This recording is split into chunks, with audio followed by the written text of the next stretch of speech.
already know what you should be doing. That's the part nobody talks about, the knowing. You know you should stop scrolling and go to sleep. You know you should exercise, eat better, finish the project that's been sitting half done for 3 months. You know. And yet, night after night, week after week, you don't.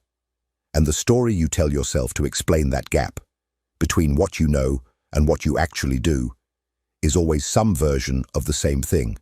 You're lazy. You don't have enough discipline. Other people manage to follow through. Why can't you? That story feels true. It has years of evidence behind it. The habits you can't stop, the goals you started and abandoned, the routines you built for 2 weeks and then quietly let die, the version of yourself you keep promising to become and keep failing to be. The evidence is real, but the conclusion you've drawn from it is completely wrong. You are not failing because of who you are. You are failing because of how you're trying to change. And that strategy is broken at the foundation. When you try to stop a bad habit or force yourself to start a new one, you rely on willpower, on conscious resolve, on the feeling of determination that arrives after a bad night or a moment of clarity in the shower. That feeling is real, but it lives in the prefrontal cortex, the part of the brain responsible for rational thought and self-control. And the prefrontal cortex has a fatal flaw. It depletes. Every decision you make, every urge you resist, every moment you spend consciously overriding impulse costs something. By the time you're tired, stressed, or simply sitting in the wrong place at the wrong time, there's almost nothing left. And that's exactly when the old pattern reasserts itself, not loudly, but automatically, effortlessly, like it was always waiting, because it was. Charles Duhigg, an investigative journalist who spent years inside neuroscience research at MIT and beyond, found that habits don't live in the conscious mind at all. They live in a primitive structure of the brain that runs automated behavior completely outside your awareness. It doesn't respond to intention. It doesn't care about your goals or your guilt, or how many times you've promised yourself this time will be different. It runs programs. And once a behavior is stored there, whether it's reaching for your phone, avoiding the gym, or procrastinating on everything that actually matters, it executes before you've made any conscious decision at all. This is why willpower always loses. You are using a limited, exhaustible system to fight an unlimited, automatic one. It was never a fair fight. By the end of this video, you will understand exactly how that loop operates. In the habits you can't stop, in the things you can't make yourself start, in the goals you keep abandoning halfway through. And you will understand how to take the loop apart and rebuild it deliberately, using the same neurological logic that built it in the first place. But understand this: what follows will reframe years of failure not as weakness, but as a strategy problem, because it means all that self-blame was pointed in the wrong direction. Stay with that discomfort. It means you're finally looking at the right thing. Most people think a habit is a decision they've made so many times it became automatic. That framing sounds reasonable, but it's wrong, and the difference matters enormously. A decision implies participation. It implies that somewhere in the process, you were consulted, you weren't. Duhigg's research, drawing from decades of neuroscience, revealed something far more unsettling. Habits are not degraded decisions. They are a completely separate system, one that the brain builds specifically to remove you from the process. When a behavior gets repeated enough times in the same context, the brain does something deliberate and irreversible feeling. It chunks the entire sequence, hands it to the basal ganglia, and stops paying attention. The cortex moves on to other things. The habit runs itself. This is not a malfunction. It's efficiency. The brain automates everything it can because conscious thought is expensive, metabolically, cognitively, in every measurable way. Automation frees up resources. The problem is that the brain doesn't discriminate between behaviors worth automating and behaviors worth stopping. It only asks one question: did this loop deliver a reward? If yes, it stores the program. It doesn't ask whether the reward was good for you. It doesn't ask whether you'd choose this if you thought about it. It archives the loop and runs it on command. The structure of that loop is precise. First, a cue, a signal that tells the brain which program to load. It can be a location, a time of day, an emotional state, a particular person, or even a thought that recurs in the same context. You walk through the front door, and something shifts before you've taken your coat off. You sit at your desk to work and feel the pull toward anything else. You hit a moment of stress, and the body already knows what it wants. The cue fires, and the loop begins, without asking you. Then the routine. This is the behavior itself. The scrolling, the avoidance, the cigarette, the half-started project you close without saving. This is the part you want to change. And here is the critical mistake most people make. They focus entirely on the routine, attacking it with willpower and discipline, while leaving the cue and the reward completely untouched. Without understanding what triggered the loop or what reward it's delivering, any substitute you try will feel wrong to the brain, and the brain will reject it. The old routine will return, because it's the only one on file that reliably delivers what the system is looking for. And what is it looking for? That's the third part. The reward, not necessarily what you think. The reward is whatever neurological or emotional payoff the brain registered the first time the loop ran and decided to store. It might be the dopamine hit of novelty, the reason a phone screen is almost impossible to resist when you're bored. It might be the relief of tension, the real reason behind the cigarette, the drink, the avoidance of a difficult conversation. It might be something as simple as a feeling of temporary control in a moment when everything else feels uncertain. The reward is almost never what it appears to be on the surface. And until you know what it actually is, you cannot replace it. This is the architecture of every pattern you've ever tried to break and failed. Every habit you couldn't start. Every goal you abandoned. The loop was running, and you were trying to intervene at the wrong point with the wrong tool. In the next part, we'll go deeper into why willpower fails so completely against this system, and what that means for every strategy you've tried before. If this content is making sense to you, click the subscribe button and subscribe to the channel. Thank you for your support. There's a version of self-improvement built entirely on the belief that the right amount of determination can override anything.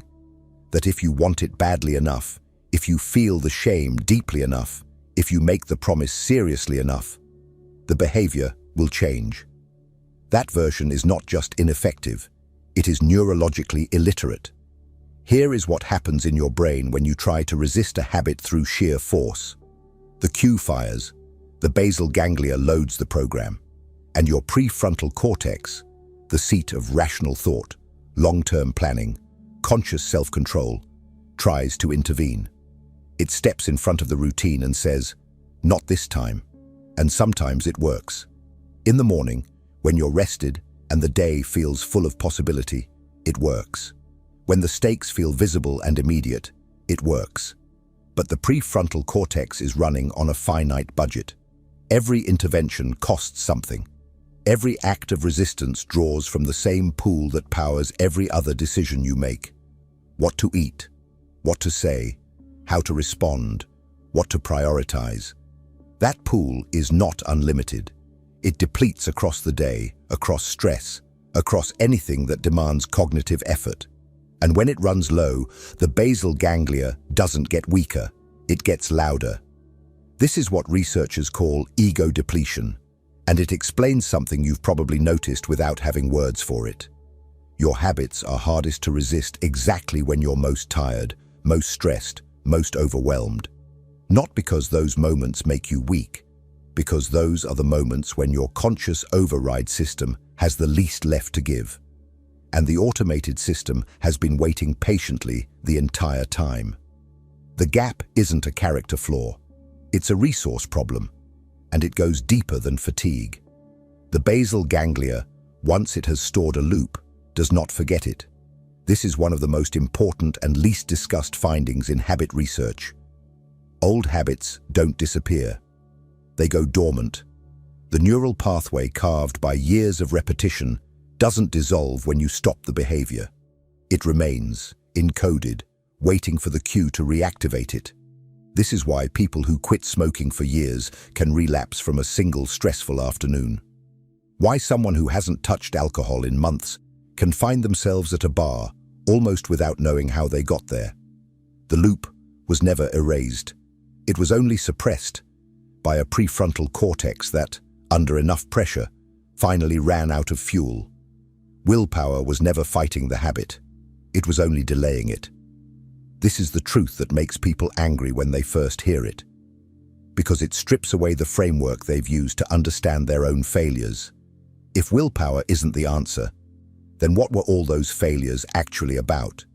They were about using the right intention with the wrong mechanism, about applying conscious effort to a system that doesn't respond to consciousness. You cannot think your way out of a loop that runs below thought. You cannot shame yourself out of a program that doesn't process shame. What Duhigg's research points to is something more demanding than discipline. Precision. Understanding the exact structure of the loop, what triggers it, what reward it's delivering, where the substitution has to happen. Not fighting the brain, reprogramming it. And that reprogramming starts with something most people skip entirely, actually seeing the cue. In the next part, we'll do exactly that. Locate the specific trigger that's been firing your loop without your permission, and understand why making it visible changes everything. Most people trying to break a habit focus entirely on the moment of failure. The instant they gave in, reached for the wrong thing, avoided what mattered. They replay that moment, judge themselves for it, and resolve to resist harder next time. But the moment of failure is already too late. By the time the routine fires, the loop is already running. The real event happened earlier, quietly, automatically, without any fanfare. The cue fired, and you missed it. This is the step that almost every self-improvement strategy skips. Not because it's complicated, but because it requires something people find surprisingly difficult: watching themselves without judgment, with the detached curiosity of a scientist observing a subject, not asking, "Why am I like this?" which is a moral question dressed as a psychological one. Asking instead, what specifically happened right before? Duhigg identified 5 categories that account for virtually every habit cue. Location, where you are when the behavior fires. Time, what hour or moment in the day it tends to appear. Emotional state, what you were feeling in the minutes before. Other people, who was present or notably absent, and the immediately preceding action, the small thing you did right before the loop started. Most habits don't have one cue. They have a cluster, 2 or 3 of these factors converging at the same moment, reliably, every time. And that convergence is what the basal ganglia has learned to recognize as the signal to run the program. This is why the same person can resist a habit easily in one context and collapse completely in another. It's not inconsistency of character. It's the cue either being present or absent. The person who can go all day without checking their phone at work, but reaches for it compulsively the moment they sit on the couch, isn't weak in the evening. They're responding to a location cue so well trained that the couch and the scrolling have become neurologically inseparable. The person who can eat well for weeks and then unravels completely under deadline pressure isn't failing at discipline. They're responding to an emotional cue that the brain has long associated with a specific kind of relief. The cue is not the enemy, it's information. What Duhigg recommends, and what the research supports, is a week of pure observation before any attempt at change. When the habit fires, or when the urge arrives, stop and write down 5 things immediately. Where you are, what time it is, what you're feeling emotionally, who's around, and what you just did. Not to judge the pattern, to map it. After several days, something will emerge that you cannot unsee. The behavior that felt random, impulsive, or shamefully irrational will reveal itself as perfectly logical. A predictable response to a predictable set of conditions that keeps recurring because those conditions keep recurring. And the moment you can see the cue clearly, something shifts. The habit stops feeling like evidence of who you are and starts feeling like a mechanical response to a specific input. That distinction is everything, because you cannot redesign a system you cannot see. But once you can see it, once you know exactly what fires the loop, you have something you never had before when you were just white-knuckling through cravings. A point of intervention that doesn't require willpower at all. But knowing the cue is only half of the equation. The other half is understanding what the loop is actually delivering. And that reward is almost never what you think it is. In the next part, we'll go after that and uncover what your brain has been quietly searching for every time the habit runs. You think you know why you do it. You scroll because you're bored. You eat the junk food because it tastes good. You avoid the difficult project because it's hard. You pour the drink because you've earned it. These explanations feel true. They're immediate. They're accessible. They match the surface of the experience. But they are almost never the real answer. And building a strategy on a wrong diagnosis is why so many substitutions fail within days. Duhigg's research reveals something that should fundamentally change how you look at your own behavior. The reward the brain is seeking is rarely the obvious one. It is the underlying neurological or emotional payoff that got registered the very first time the loop ran. The thing the brain decided, before you had any say in the matter, was worth automating. And that thing is almost always deeper, more human, and more revealing than "I just wanted something sweet." Take scrolling. Most people assume they're chasing information, or entertainment, or distraction. And sometimes that's true. But for many people, the real reward is something far more basic, a feeling of stimulation in a moment of emotional flatness. Not boredom exactly, something closer to emptiness. The phone doesn't fill the emptiness. It just interrupts it, repeatedly, at a frequency that prevents the emptiness from becoming fully conscious. The brain doesn't want content. It wants to not feel what it was about to feel. Or procrastination. The reward there is rarely comfort, at least not for long. What the brain is often seeking is the relief of postponed judgment. As long as the project isn't started, it cannot fail. The loop delivers a momentary escape from the anxiety of being measured, of producing something that might not be good enough. The avoidance isn't laziness, it's protection. Clumsy, self-defeating protection, but protection nonetheless. This is what makes habits so hard to replace when you don't understand the reward. You substitute the wrong thing. You try to replace cigarettes with gum, and it doesn't work. Not because the oral fixation theory is wrong, but because you missed the real reward, which was a socially sanctioned pause, a moment of solitude carved out of a relentless day, a few minutes that belonged only to you. Give the brain that.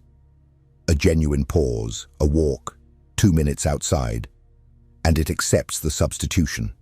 Give it gum, and it knows something is missing. Duhigg's method for uncovering the real reward is deceptively simple. When the urge fires, don't execute the habit, but don't white-knuckle through the craving either. Instead, substitute a different behavior each time and track how you feel 15 minutes later. Not immediately after. 15 minutes later, when the initial relief has either held or dissolved. If the substitute satisfied you, you found a clue about what the reward actually was. If it didn't, the brain is still searching, and that tells you just as much. The pattern across several experiments will reveal what the loop has been delivering all along. This is the moment the habit stops being a mystery and becomes a map. You are no longer dealing with an irrational compulsion. You are dealing with a need, a real one that the brain has been trying to meet with the only tool it had available. And once you know the need, you can meet it better. That is what the next part is about. Not fighting the loop, but redesigning it, deliberately, precisely, with the full knowledge of what you're working with. If what you're hearing resonates with you, you'll find real value in my ebooks. Beyond the Shadow breaks down Jung's core ideas, while Dialogues with the Unconscious gives you a 30-day path to apply them in your life. Both are linked in the pinned comment. Everything up to this point has been diagnosis. You've seen how the loop is built, why willpower can't touch it, what fires it, and what it's actually feeding. Now comes the part that most habit advice skips straight to. Except now, you have the foundation to actually use it. Without everything that came before, this is just another list of tips. With it, it's surgery. The core principle is this: you cannot eliminate a habit. The neural pathway carved by years of repetition does not dissolve. It remains encoded in the basal ganglia, dormant but intact, waiting for the cue to reactivate it. What you can do is make that pathway harder to access while building a new one that delivers the same reward through a different route. The brain doesn't care which routine it runs. It only cares that the reward arrives. That is your point of leverage. The substitution has to be precise. You keep the cue. You're not going to eliminate every trigger, and trying to will exhaust you before you start. You keep the reward. The brain will resist any loop that leaves it unsatisfied. The only variable you change is the routine in the middle. And the new routine must be genuinely capable of delivering what the old one was delivering. Not approximately, not eventually. In the moment, reliably, when the cue fires and the system is expecting its payoff. This is why vague substitutions fail. "I'll do something healthier instead" is not a program. The basal ganglia does not run on intentions. Duhigg points to something researchers call implementation intention, and the evidence behind it is substantial. It is not a motivational exercise. It is a pre-decision, written with surgical specificity. When this cue appears, I will execute this exact routine in order to get this reward. Not a general plan. A concrete if-then statement that the brain can store and retrieve automatically, the same way it stores any other loop. The specificity is what makes it work. When I sit on the couch after dinner and feel the pull toward my phone, I will pick up the book on the coffee table and read for 20 minutes because I need to decompress. That is a program. The brain can run that. The second lever is friction. This one is mechanical and underestimated. The basal ganglia defaults to the path of least resistance, always, without exception. So you manipulate resistance deliberately. You make the old routine harder to access. Delete the app, move the junk food to an inconvenient location, put the cigarettes somewhere you have to actively retrieve them. And you make the new routine easier. Leave the running shoes by the door. Keep the book open where you usually scroll. Prepare the healthy meal the night before. You are not relying on willpower in the moment. You are engineering the environment, so the new loop has less friction than the old one. Small changes in access create large changes in behavior, because the brain is lazier than you think. There is one more thing Duhigg's research consistently returns to: the rule of never missing twice. The first lapse is not the problem. The loop is still new, still effortful, still competing with a deeply encoded alternative. A slip is almost inevitable and does not undo the work. What destroys the new loop is the second miss, and the third, because that is when the old pathway begins to reassert itself as the default. One failure is a data point. Two in a row is a pattern the brain starts to recognize. The rule is simple and non-negotiable. Whatever happens, do not miss 2 consecutive days. That single constraint keeps the new loop alive while the old one weakens. You now have the full architecture. The cue you can identify, the reward you can name, the routine you can replace, the environment you can engineer, and the rule that protects the new loop while it's still fragile. In the final part, we'll pull back from the mechanics entirely. and face the harder question underneath all of this. Not how to change a habit, but what it means to finally stop fighting yourself. Here is the hardest thing this video will ask you to sit with. Everything you've called a character flaw might have been an engineering problem. Every time you told yourself you were lazy, undisciplined, broken, you were diagnosing the wrong thing. The habit wasn't evidence of who you are. It was evidence of a loop that was never redesigned. And the suffering that came with that misdiagnosis, the shame, the self-contempt, the quiet conviction that you were somehow less than people who seemed to have it together, that suffering was not only unnecessary, it was actively keeping you stuck. Shame is not a change mechanism. It never was. Shame collapses inward. It narrows the field of perception, floods the system with the need to escape, and drives the brain straight back to whatever loop reliably delivers relief. Every time you used guilt as fuel, you were feeding the same system you were trying to dismantle. The habit and the self-blame were not opposites. They were partners. What Duhigg's work ultimately points toward is a different relationship with yourself. Not softer, not more permissive, but more accurate. The person who changes behavior sustainably is not the one who hates themselves into compliance. It is the one who understands the machine well enough to work with it instead of against it. That requires a quality most self-improvement culture quietly discourages. Honest, dispassionate self-observation, not judgment, precision. This is the real challenge. Not the 2 weeks of discomfort while a new loop is forming. Not the friction you add to the old routine or the implementation intention you write down and actually follow. Those are mechanics. Difficult, but learnable. The real challenge is releasing the identity you've built around your failures. Because for many people, the story of being someone who can't follow through, can't stop, can't start, can't sustain, that story has become load-bearing.